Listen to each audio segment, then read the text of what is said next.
In this tutorial, I'll show you how to use the Notion Web Clipper to save articles, web pages, and other online content directly into your Notion workspace.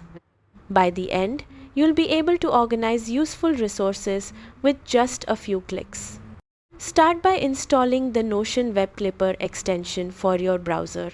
Open the Chrome Web Store, Microsoft Edge add-ons, or Firefox add-ons, search for Notion Web Clipper and install the extension.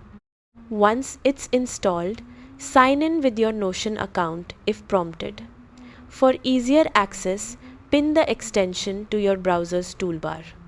Now, visit any web page you want to save. When you're on the page, click the Notion Web Clipper icon in your browser toolbar. A small window will open where you can choose the workspace and the page or database where you want to save the content.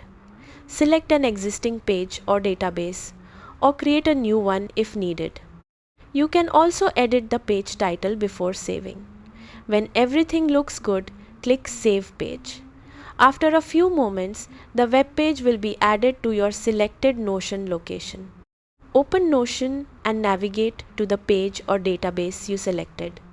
You'll find the saved web page there, including its title, link, and other information, making it easy to organize your research, reading list, or project resources. That's how to use the Notion Web Clipper. Thanks for watching.